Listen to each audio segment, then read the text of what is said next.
La semana pasada nos quedamos en el primer libro de Reyes, capítulo 16. Si nos recordamos un poco o hacemos memoria, estuvimos hablando en la última clase acerca del reino dividido. ¿Quién fue el primer rey del sur y también del norte cuando se dividió por primera vez el reino de Israel? ¿Quién se recuerda o quién ha estado haciendo las lecturas? ¿Cuál es el nombre del sur? Roboam, perfecto. Roboam era hijo de quién? De Salomón. Fue el sucesor de Salomón cuando Salomón muere, pero Dios, recordamos que rompió el reino que estaba unificado. Hubo una parte hacia el norte, 10 tribus hacia el norte y las tribus del sur. Roboam fue el que dirigió las tribus en ese primer periodo del sur. El rey del norte, ¿cómo se llamaba? Jeroboam. De alguna manera es fácil recordar los nombres porque son muy parecidos. En el norte empezó a gobernar Jeroboam. ¿Cuál de los dos era piadoso y cuál de los dos tuvo la bendición de Dios? ¿Perdón? Ninguno de los dos, hermano. Los dos fueron impíos. Los dos Dios los juzgó. Jeroboam era hijo de... Ese es el reino del norte.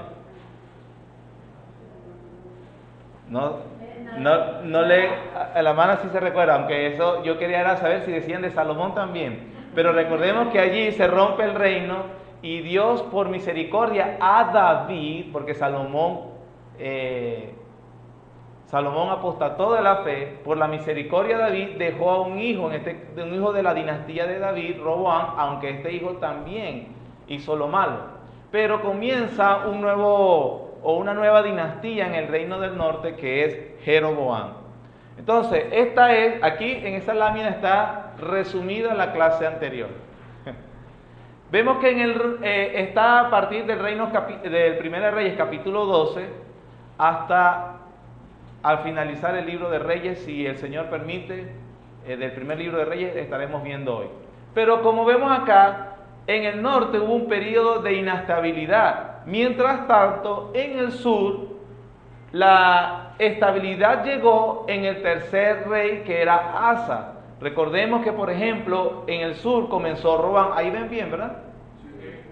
Comenzó Roboam, el cual fue hijo de Salomón, pero él pecó.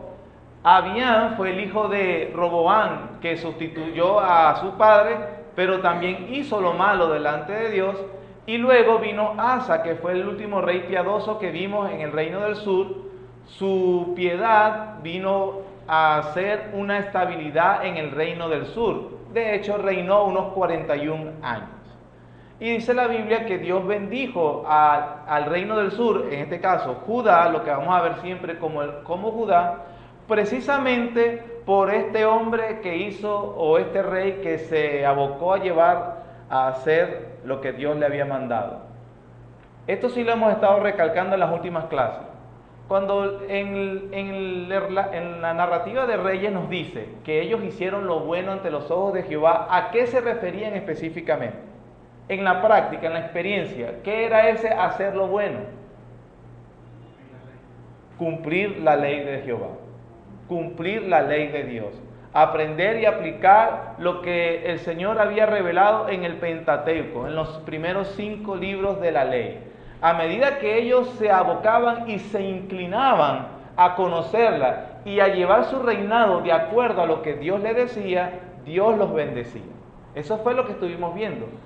Pero en el reino del norte, inclusive la nota para todos los reyes del norte, hasta que vino su destrucción con la invasión de los asirios, todos fueron malos. Todos fueron malos, uno peor que el otro, y así el reino del norte también duró inclusive menos que el reino del sur. Mientras que en el reino del sur hubo 3 reyes con la estabilidad que logró el último por su piedad, en el reino del norte hubo 6, porque una y otra vez había conspiración, había derrocamiento del anterior rey, y sobre todo que había corte de las dinastías. Los 6 básicamente eran dinastías diferentes, exceptuando uno que sí pudo gobernar su hijo. Pero lo que estuvimos viendo fue hasta aproximadamente el reinado de Onri, que hoy vamos a ver en detalles también su vida.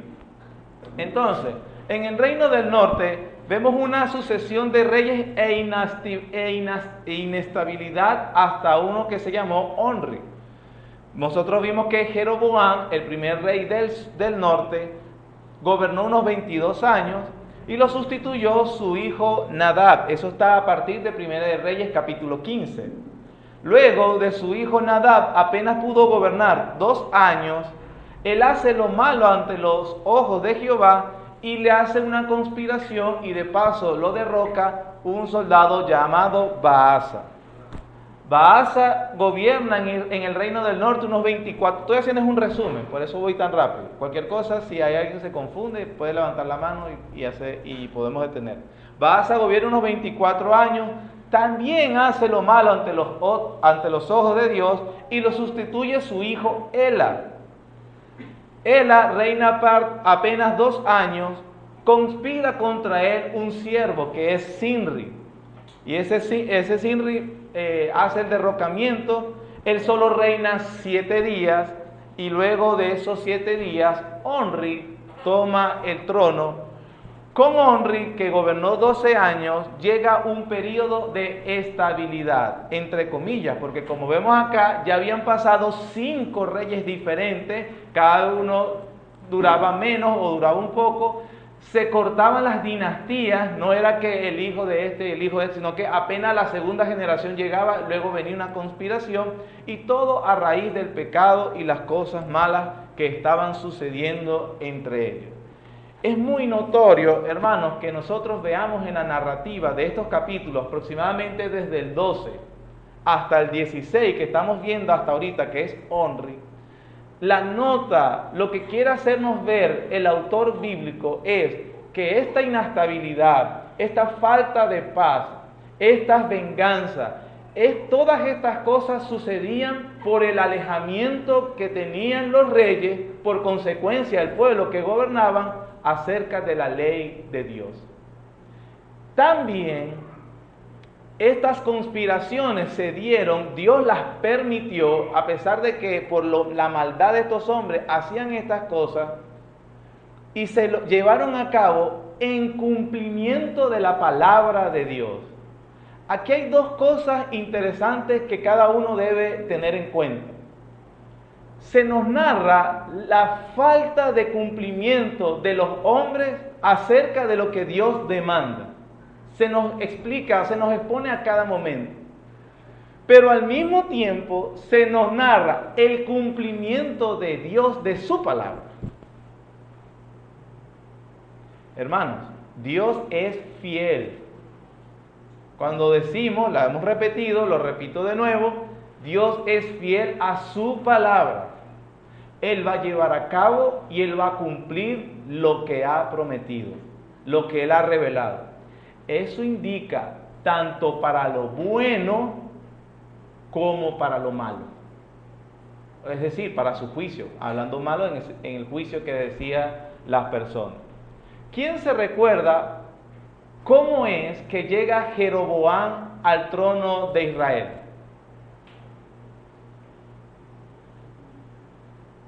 Todos se recuerdan, pero lo voy a decir yo de todas maneras. Ustedes recuerdan que Salomón apostata, ¿cierto? Es muy importante que vayan teniendo las lecturas para que tengamos. Salomón apostata. Dios envía a un profeta y Jeroboam es uno de los siervos de Salomón y le profetiza que le va a dividir el reino de David y le va a dar la parte del norte a él, ¿cierto? ¿Sí se recuerdan ese episodio? ¿Sí lo recuerdan, verdad, hermano? Espero que lo recuerden. Pero también Dios le hace una promesa a Jeroboam. Dios le promete a Jeroboam, si tú andas en mis estatutos, como no lo hizo Salomón, pero sí lo hizo David, yo te haré casa firme a ti. Dios le promete a Jeroboam, que no es de la dinastía de David, fidelidad y bendición en el reinado si él cumplía los mandamientos de Dios. También le hace la advertencia que le hizo a todos: si tú te rebelas como lo hizo Salomón, yo te voy a castigar a ti también, como castigué a él, y te quitaré el reino a ti. Eso lo vemos en Primera de Reyes capítulo 11, capítulo 12. De manera que lo que vemos después en el accionar de Dios no es la sorpresa de por qué Dios actuaba así. A pesar de que los hombres no cumplían lo que Dios le demandaba, Dios sí cumplía lo que él decía. Eso lo vemos, por ejemplo, vamos a ubicarnos Primera de Reyes,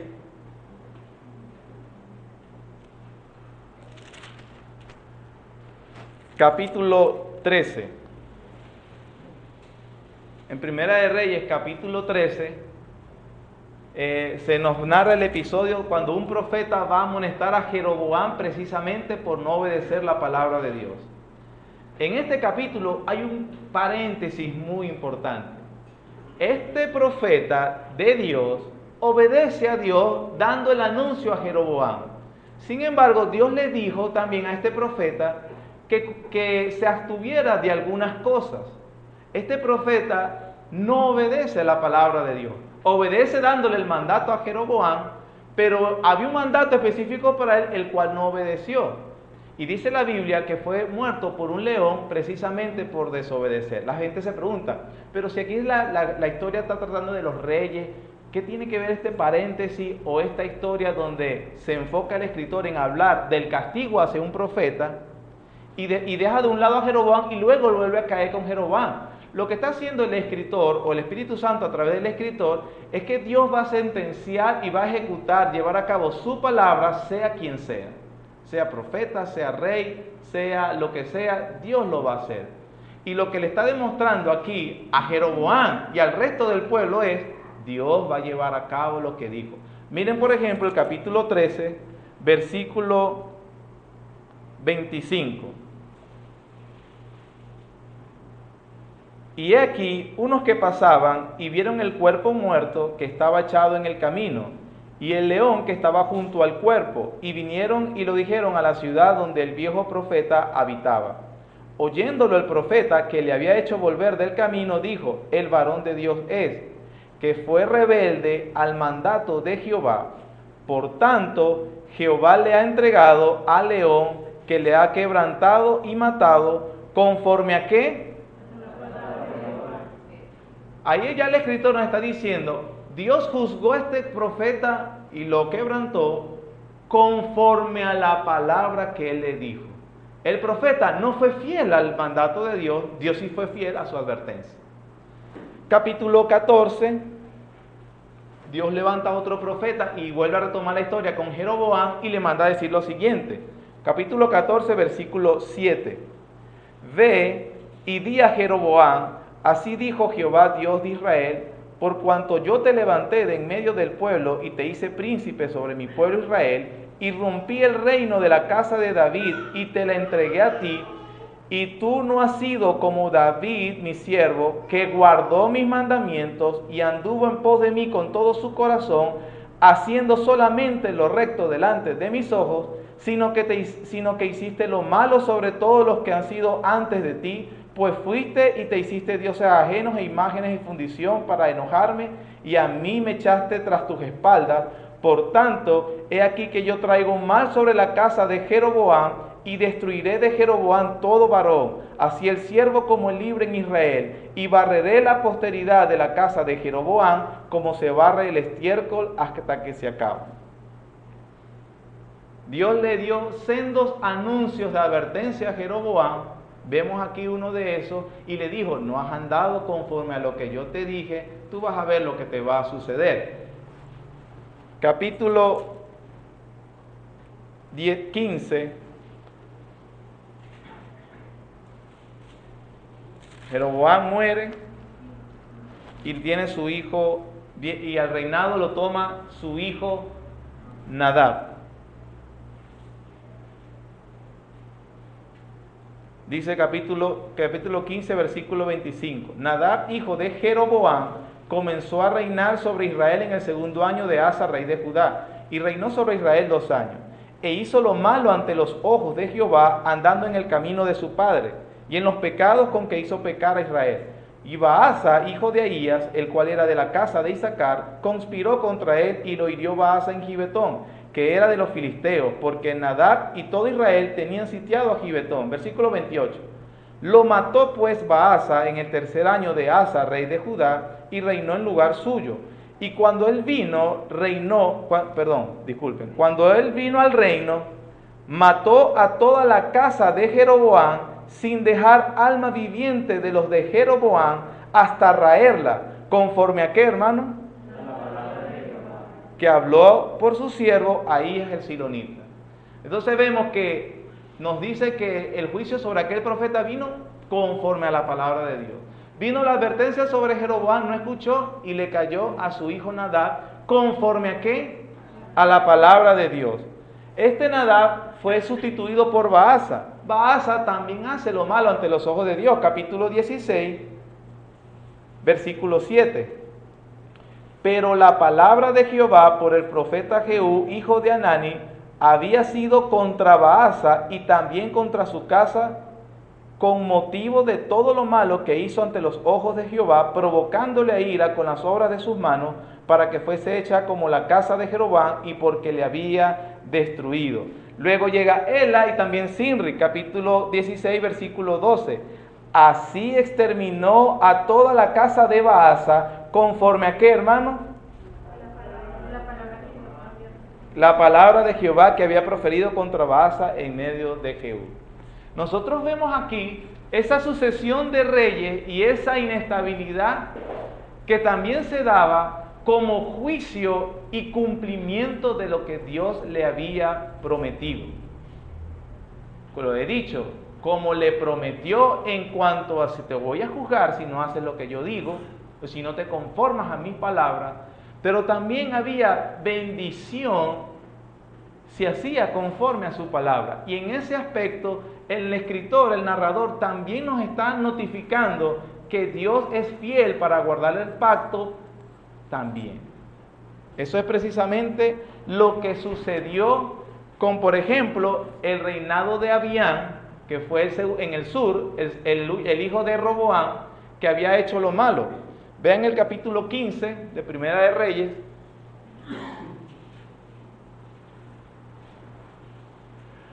Versículo 3. Y anduvo en todos los pecados, está hablando de Abián, anduvo en todos los pecados que su padre había cometido antes de él, y no fue su corazón perfecto con Jehová su Dios, como el corazón de David su padre. Versículo 4, la nota, hermanos, importante. Mas por amor a David, Jehová su Dios le dio lámpara en Jerusalén, levantando a su hijo después de él y sosteniendo a Jerusalén. Por cuanto David había hecho lo recto ante los ojos de Jehová, y de ninguna cosa que se había apartado en todos sus días, salvo en lo tocante a Urías Eteo. Entonces vemos que el accionar de Dios, el procedimiento de Dios, siempre fue cónsono a su palabra. ¿Usted quiere saber cuál es la voluntad de Dios? ¿Usted quiere estar seguro de que va a tener la bendición o la desaprobación de Dios? Actúe conforme a su palabra, porque Él sí va a actuar conforme a su palabra, tanto para bendecirnos como para juzgarnos. Eso es precisamente el tema de todo el libro de Reyes y de todas las Escrituras. Dios habla y los hombres deben procurar obedecer. Desobedezcan e igual Él va a cumplir en cuanto a sus advertencias. Entonces aquí vamos en la narrativa hasta el capítulo 16 que decíamos, donde llega este general que es Onri. Onri es muy interesante esta etapa que comienza en el periodo del Antiguo Testamento con Onri. Los logros de Onri se comienza desde que él llega a ser el rey en primer libro de Reyes capítulo 16 a partir del versículo 21. Es el fundador de la dinastía más notable del reino del norte. ¿Por qué? Porque hasta este momento apenas llegaba había un rey y lo sucedía su hijo, y luego se cortaba, venía otra familia a reinar. Con Onri se duró hasta 4 generaciones. Onri reinó su hijo Acab, también reinó el hijo de Acab, que fue Ocosías, y Joram fue otro rey de Israel, que también fue hijo de Acab. Entonces, aquí vemos algo inusual anterior, en el pasado corto de Israel, del Reino del Norte, y también en el futuro. Este será la dinastía que más duró. Pero con Onri también, hermanos, comienza con su hijo Acab el periodo más pervertido del pueblo del Reino del Norte. Eso lo vamos a ver más adelante. Pero entonces vemos que es el fundador de la dinastía más notable del Reino del Norte. En el sur todavía está reinando Asa, el piadoso. Ok, también Onri estableció a Samaria como la capital de Israel, la cual se volvió una ciudad casi inexpugnable. En ese sentido, Onri fue un excelente estratega político militar. Hasta este momento, la capital del Reino del Norte había estado variando, que si Tibni y otras ciudades. Onri, aparentemente por ser un militar astuto, se dio cuenta de la altura que tenía Samaria y la dificultad que tenía para ser invadida, entonces trasladó la capital del reino hacia Samaria. Eso le produjo grandes ventajas como potencia, y luego eso lo vamos a ir viendo más adelante. Pero así como le estoy diciendo, interesante, hermanos, que en cuanto a la dinastía de Onri, fue el peor período del Reino del Norte, donde llegó a lo más bajo de pecado, donde se manchó más el nombre de Dios y donde se violó más la ley de Dios. También fue un periodo donde Dios mandó a sus profetas más prominentes, como por ejemplo Elías. Donde abundó el pecado, sobreabundó la gracia de Dios. Pero no solamente eso. De aquí, desde este periodo, usted va a tener un entendimiento más claro, si lo tiene en su mente, como cuando, por ejemplo, en el Nuevo Testamento se habla de que el Señor Jesucristo habló con una mujer, ¿de dónde? Juan 4. Una samaritana. Va a entender cuando los discípulos en un momento se enojaron porque los samaritanos no dejaron que el Señor Jesús entrara a la ciudad. En esa división que había contra los judíos. Ellos no dejaron, y los discípulos de los apóstoles, sobre todo Jacobo y Juan, Señor, mandamos fuego del cielo que se los coma a todos, se los devore a todos, como hizo Elías. Y el Señor, no saben de qué espíritu soy. Y también nos va a dar un recuerdo, cuando en Hechos los apóstoles fueron a Samaria, y dice la Biblia que gran gente, mucho pueblo, se convertía al Señor. La misericordia de Dios en medio del pecado. En medio del pecado. Pero este Onri fue entonces, como le dije, volviendo al periodo de Israel, fortaleció su país militar y comercialmente, al punto que los asirios llegaron a conocer a Israel como la tierra de Onri. Inclusive, 150 años después, ya el Reino del Norte había sido invadido, masacrado, ya no existía como tal. En los estados externos a Israel, en vez de llamársele Israel, se le llamaban los hijos de Onri. Así fue se le llamaría el legado, la influencia, así fue conocido Onri como un político astuto. Entonces se le llamaba inclusive a Israel los hijos de Onri.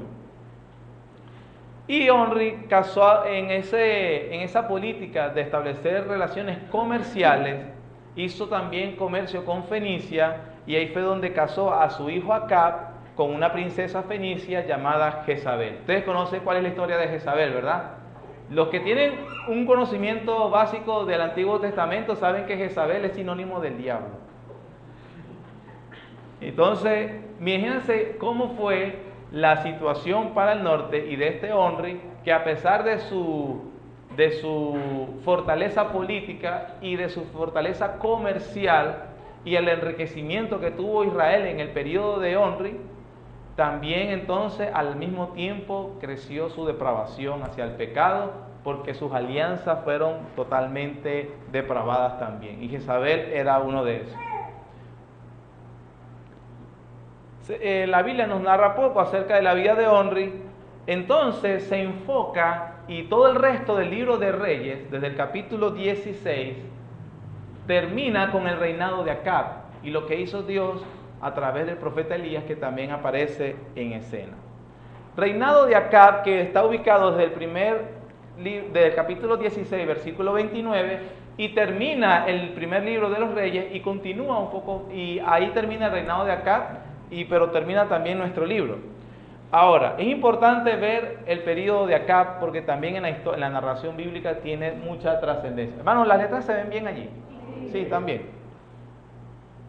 Fue el reinado más pervertido de Israel, como ya lo he mencionado. La depravación en el reino del norte llegó a niveles que no había llegado anteriormente. Acab también, igual que su padre Omri, fue un estratega político-militar brillante. Por el reinado de Acab, los moabitas siempre fueron subyugados. Israel económicamente creció, militarmente también estaba crecido. Eso también significa que no podemos aplicar que no la prosperidad económica y la seguridad, ciertas cosas en la vida, no son sinónimo de bendición de Dios. Porque este hombre lo estaba logrando, pero precisamente por estar abandonando la ley de Dios. Estableció alianzas comerciales con Fenicia, con Judá y sometió militarmente a Moab. Es interesante porque por eso le digo de las astucias de este rey Acab. En el reinado del sur, luego del gran periodo de Asa, reinó su hijo Josafat. Josafat es un rey interesante, eso lo veremos si nos da tiempo en un momento, o si no lo dejaremos para la próxima semana. Pero Josafat también siguió los pasos de su papá Asa en el sur y fue muy piadoso, pero cometió tremendos actos imprudentes que lo llevó a la ruina. Por ejemplo, se alió comercialmente con Acab, el peor de los reyes de Israel del norte. Y eso es una enseñanza también importante para nosotros, los hijos de Dios. La Biblia dice, no unáis en yugo desigual con los incrédulos, porque ¿qué comunión tiene la luz con las tinieblas? Josafat se alió al más pervertido de todos los reyes del norte y lamentablemente eso produjo su ruina, a pesar de que había sido un rey piadoso por muchos años. Pero volvamos al norte con Acab. En su reinado, Israel se rebeló en su punto máximo a Dios. Uno de los episodios que ilustra lo que estoy diciendo es lo que pasó con este Hiel de Betel. Vamos a ubicarnos en el capítulo 16, versículo 34.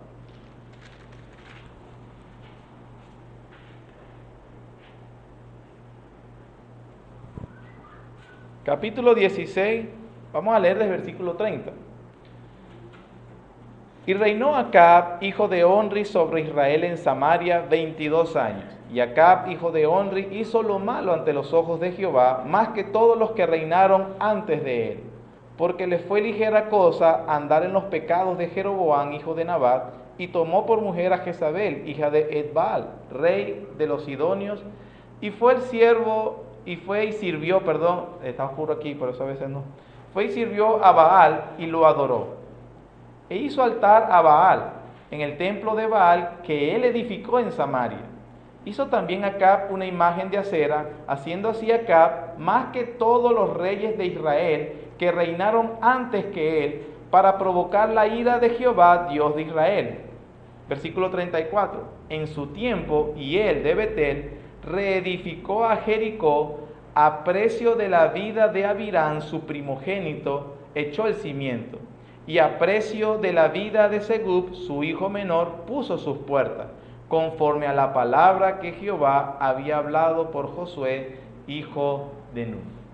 Este acto, que de una manera superficial parece como que, pero simplemente edificó una ciudad, es una nota importante porque revela que este hombre y él estaba totalmente decidido a retar y a ir en contra de Dios. ¿Por qué? Porque en Josué capítulo 6, versículo 26, había una profecía. Ustedes recuerdan que Jericó fue la primera ciudad que Israel conquistó cuando entró a la tierra de Canaán. Y Dios inspiró a Josué para que promulgara una maldición sobre la persona que intentara volver a edificar esa ciudad. Había sido un juicio de Dios donde Dios dijo, no quiero que vuelva a existir esta ciudad. Josué capítulo 6, si lo tienen.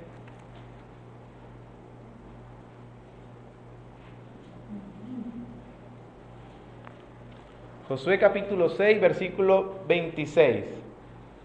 En aquel tiempo hizo Josué un juramento diciendo, maldito delante de Jehová el hombre que se levantare y reedificare esta ciudad de Jericó. Esto lo tenían que conocer todos los israelitas. Ellos eran educados en toda la ley de Dios. Sobre su primogénito eche los cimientos de ella y sobre su hijo menor asiente sus puertas. Estaba pues Jehová con Josué y su nombre se divulgó por toda la tierra. Es importante tener en cuenta toda la revelación bíblica. Hiel sabía esa maldición. Yo la voy a edificar. A precio de tu hijo mayor, mátenlo, yo lo edifico. El segundo hijo también lo pongo. Eso ilustra la necedad y la ceguera espiritual en lo que estaba involucrado el reino del norte con Acab. La perversión hecha patas. En todo este pecado, en toda esta depravación, Dios envía a uno de sus profetas más emblemáticos y más conocidos de la historia de Israel, el profeta Elías. De manera que aquí vemos que los juicios de Dios que se llevaron a cabo, nuevamente nadie puede decir, oh, que Dios tan severo, que Dios tan rígido. Dios envió una y otra vez a su mensajero para que vengan a Dios. Arrepiéntete de tu pecado, arrepiéntete de tu pecado. Dios nos llama constantemente, de acuerdo a la vida que tengas, arrepiéntete de tu pecado.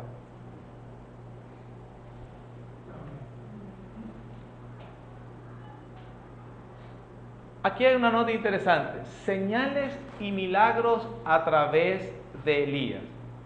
Es aquí donde muchos autores dicen que comienza un periodo más evidente acerca de los profetas con señales y milagros en la historia de Israel. Sabemos, por lo que ya hemos visto, que no es el primer profeta que aparece. Dios había enviado a otros, lo acabamos de leer, inclusive Moisés es llamado profeta. Pero la actividad profética más,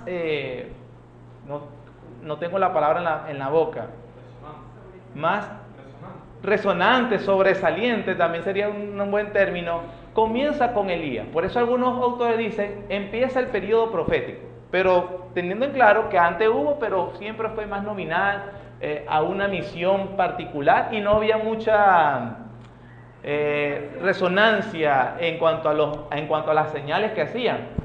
Mandaban el mensaje y a veces el Señor juzgaba por obediencia o por desobediencia. Con Elías vemos algo interesante. Elías comienza y hace una predicción de sequía. Se le presenta acá, le dice, no va a llover en 3 años y medio. Nosotros sabemos que eso se cumplió. Con Elías también ocurre la alimentación milagrosa a través de la viuda de Sarepta. Muchos conocemos ese episodio donde Elías es enviado a un lugar y allá está una viuda que tiene solamente un poquito de aceite, un poquito de harina. Dios le dice a Elías, ve, ella te va a alimentar. Él le pide la comida. Ella le dice, no, porque lo que tengo es para mí, para comer hoy mi hijo y yo. Y nos vamos a echar a morir porque ya no hay más nada que comer, por la sequía había escasez. Y Elías le dice, conforme a la palabra de Jehová, la harina no escaseará y el aceite no terminará. Ella terminó dándole comida por 3 años. Es decir, Dios cumplió su palabra de que cuidaría de ella y de Elías. También a esta viuda se le muere su hijo. Y Elías va y lo resucita. Eso lo vemos a partir del capítulo 17. Se nos va narrando todo esto. También vemos con Elías el enfrentamiento aquel famoso con los profetas de Baal en el monte Carmelo. Es interesante porque están 450 profetas de Baal, 450 profetas de Acera, y está Elías solo para demostrar quién es Dios. Y el sacrificio, a ver cuál de los dioses, el verdadero Dios que incendiara el sacrificio. Ustedes recuerdan que los profetas de Baal se cortaron, hicieron su rito y no sucedió nada. Elías oró a Dios, pero le mandó a echar agua primero al sacrificio como para que vieran lo espectacular del milagro, por usar una palabra.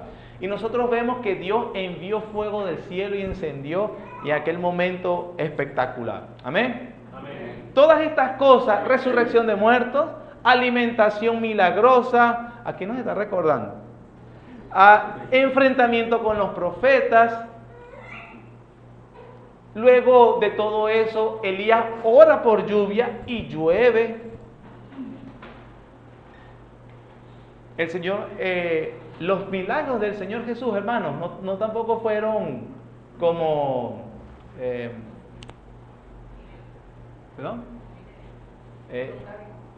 nunca habían sido vistos, no, como sorpresivos, como, se me ocurre que, como que sería bueno que hago esto ahorita para que la gente crea en mí. Todos esos milagros narrados en el Nuevo Testamento por el Señor Jesús tienen amplia referencia con lo que hacían también los profetas de Dios en el Antiguo Testamento. Vemos la similitud, confirmando Dios que había sido enviado, confirmando Dios a través de esas señales que los estaba bendiciendo. Un punto teológico que le va a ayudar. Vemos en el ministerio de la vida del profeta Elías un accionar de Dios con muchas señales, prodigios y milagros, que vamos a usar la palabra espectaculares, algo no visto en la cotidianidad. Pregunto, antes de este momento, ¿cuándo sucedió algo parecido? Está en la narración bíblica. Antes de este momento de Elías, ¿cuándo sucedió algo que Dios intervenía de manera sobrenatural y tan espectacular? Moisés. Pregunto, después de este periodo, ¿dónde se ve que Dios actúa así también soberanamente y de manera espectacular? Con Moisés, y a través de Moisés deja el Pentateuco que juzgaría al pueblo. A través del reinado de Elías cesan esas señales y milagros. Se renuevan con Elías. Y con esto tenemos la narración bíblica también y se completa el canon del Antiguo Testamento. Cesaron esas señales y se renuevan ¿con quién? Y se escribe el Nuevo Testamento. ¿Hay más necesidad de señales y milagros? A menos que haya necesidad de escribir más Biblia. Es un punto teológico importante para entender la veracidad de las señales y milagros para el día de hoy, como se dice en muchos lugares. Porque Dios tiene nueva revelación. Porque esta ya está incompleta. Ese era un punto importante para ver. Las señales y milagros que Dios hizo a través de los hombres de Dios, incluyendo a nuestro Señor Jesús y los apóstoles que escribieron el Nuevo Testamento, no fueron simplemente a capricho de los hombres que no, porque yo quiero que Dios se manifieste. Tenían un propósito teológico unificador. Era dejar la revelación escrita para el pueblo de Dios, esperando ahora la venida de Cristo. Dios cumple su palabra. Dios cumple su palabra nuevamente.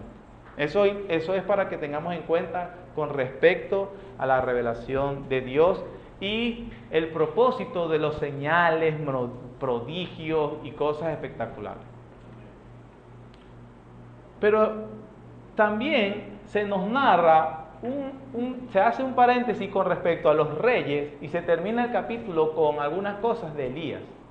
Y entre esos vemos la desilusión de Elías. Vamos a buscar Primera de Reyes, capítulo 19.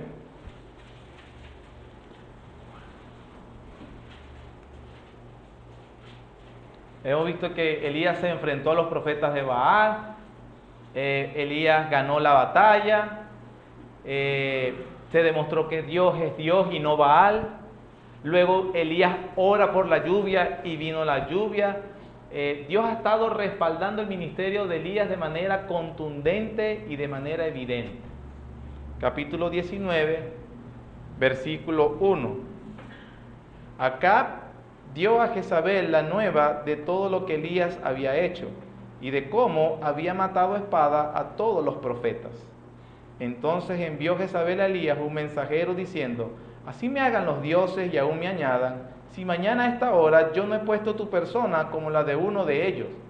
Viendo pues el peligro, se levantó y se fue para salvar su vida, y vino a Berseba, que está en Judá, y dejó allí su criado. Y él se fue por el desierto un día de camino, y vino y se sentó debajo de un enebro, y que deseaba morirse. Dijo: basta ya, oh Jehová, quítame la vida, pues no soy yo mejor que mis padres. Una nota también. Capítulo 18.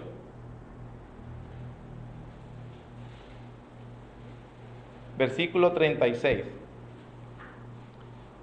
Cuando llegó la hora de ofrecerse el holocausto, se acercó el profeta Elías y dijo: Jehová, Dios de Abraham, de Isaac y de Israel, sea hoy manifiesto que tú eres Dios en Israel, y que yo soy tu siervo, y que por mandato tuyo he hecho todas estas cosas.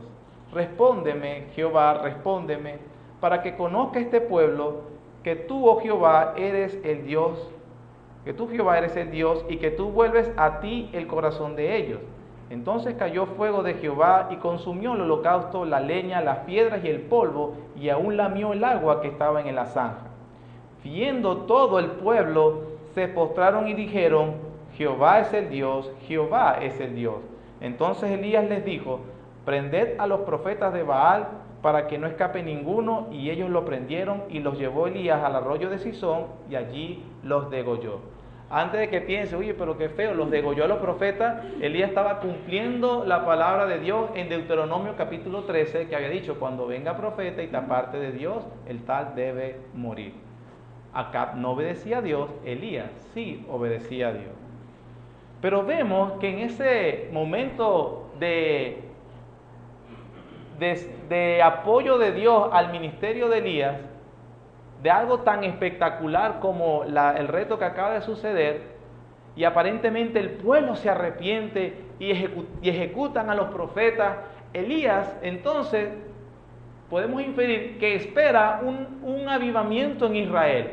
Por fin este pueblo se da cuenta que está en pecado, Dios le ha demostrado que Él es el verdadero Dios, y bueno, viene la reforma a Israel.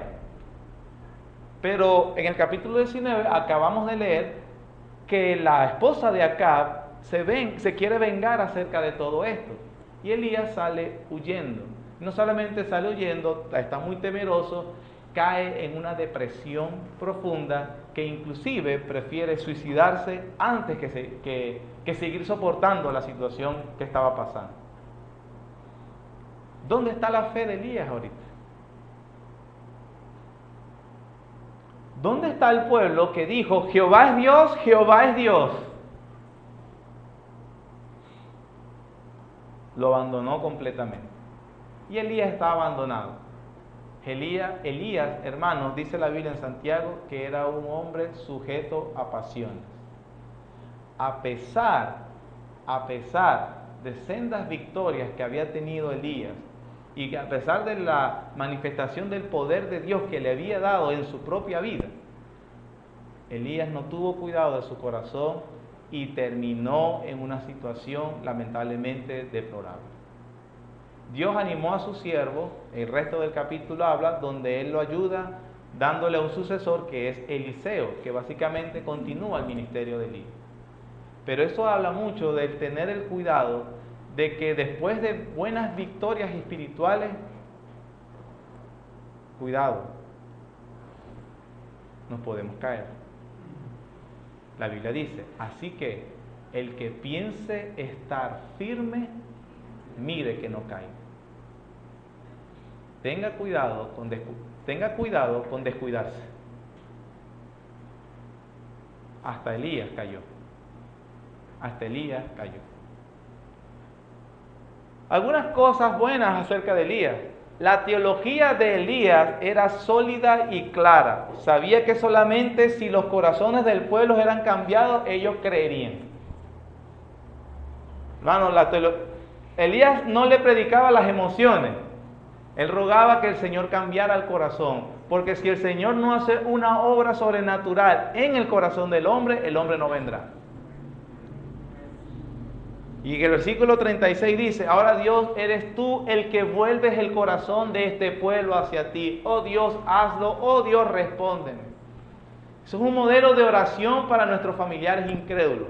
Dios, tú vuelves el corazón de la persona cuando tú quieras. Hazlo, por favor. Es un ruego y un modelo de oración para salvación de otros. A pesar del aparente arrepentimiento, no hubo un cambio de corazón. ¿Cuál fue la respuesta del pueblo cuando vio la señal de Elías? Jehová es Dios, Jehová es Dios. Mire, qué sentir, cualquiera se siente emocionado. Estoy predicando y todo el mundo aplaudiendo. Jehová es Dios. Elías, imagínense Elías. Y no había verdadero arrepentimiento porque el pueblo siguió igual. A veces las personas dan señales de que son cristianos. A veces las personas aparentan ser cristianas. Jehová es Dios, Jehová es Dios. La verdad es que no lo son, porque no ha habido un cambio de corazón. Un cambio de corazón. Eso, nosotros debemos estar conscientes que eso sucederá. Esto no es para que mires al de al lado, es para que cada uno se examine su corazón, hermano. A pesar de un aparente arrepentimiento, no había un verdadero cambio de corazón. Elías cae en depresión, como ya me adelanté a ese punto. Dios le renueva enseñándole dónde reside el poder, y con estas citas terminamos por el día de hoy. Es de verdad reconfortante, hermanos, cuando podemos ver esto. Vamos a ubicarnos en el capítulo 19.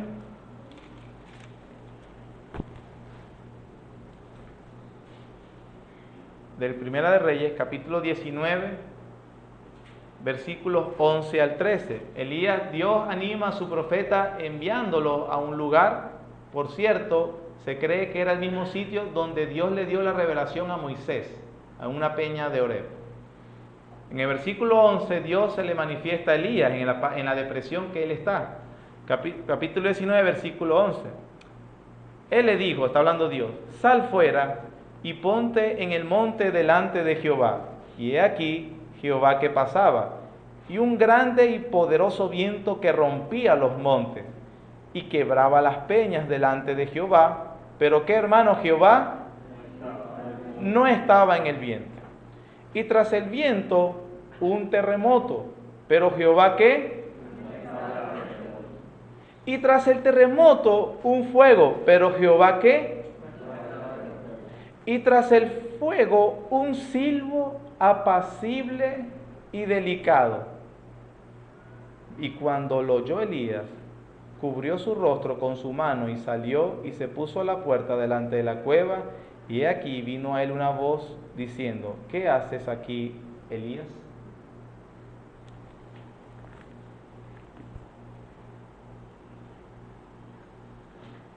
Elías acaba de ver sendas manifestaciones de Dios y está deprimido porque el pueblo no respondió bien.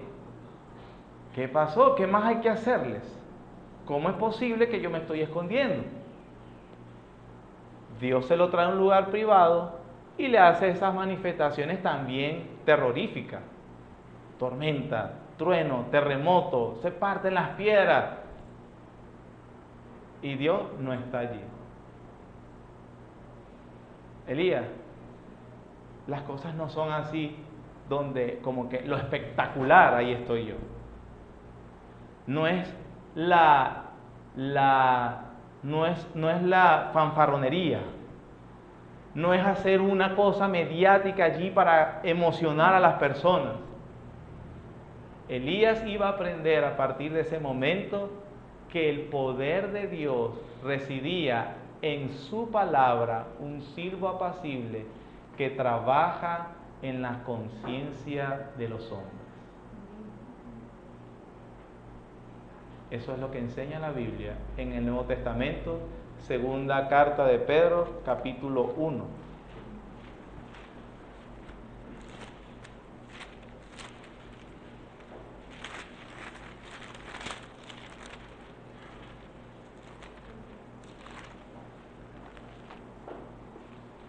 Versículo 16. Porque no nos hemos dado a conocer, porque no os hemos dado a conocer el poder y la venida de nuestro Señor Jesucristo siguiendo fábulas artificiosas, sino como habiendo visto con nuestros propios ojos su majestad. Pues cuando Él recibió de Dios Padre honra y gloria, le fue enviada desde la magnífica gloria una voz que decía: este es mi Hijo amado, en el cual tengo complacencia. Y nosotros oímos esta voz enviada del cielo cuando estábamos con Él en el Monte Santo. Tenemos también la palabra profética que, hermanos, a la cual hacéis bien en estar atentos como a una antorcha que alumbra en lugar oscuro hasta que el día esclarezca y el lucero de la mañana salga en nuestros corazones. Entendiendo primero esto, que ninguna profecía de las Escrituras es de interpretación privada, porque nunca la profecía fue traída por voluntad humana, sino que los santos hombres de Dios hablaron siendo inspirados por el Espíritu Santo. Aquí estamos ahora con el apóstol Pedro en el Nuevo Testamento, que vio la transfiguración del Señor Jesucristo que se nos narra en los Evangelios, que vio la gloria de Dios magnífica, que vio al Padre revelándose y que escuchó la voz audible del Padre. Y Pedro dijo: pero yo no les he dado a conocer el Evangelio basado en eso, sino porque la palabra profética más segura. Luego dice, ¿cuál palabra profética? Las Escrituras inspiradas por Dios, la cual bien hacéis en estar atentos.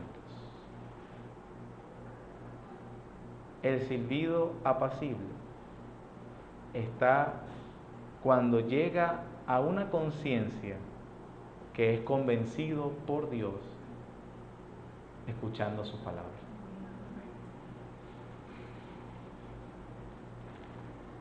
Todo esto es importante recordarlo, hermano, porque Dios bendijo a los hombres que escucharon esa palabra, y Dios juzgó severamente a quienes después de escuchar no obedecían.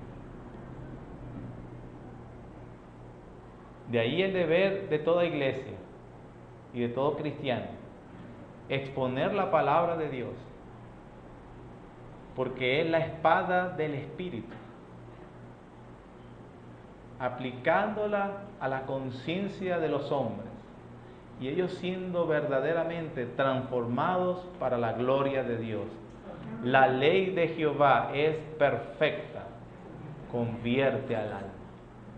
Así que la fe es, y el oír,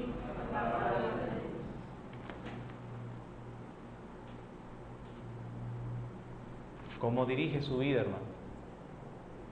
¿Cómo diriges tu vida?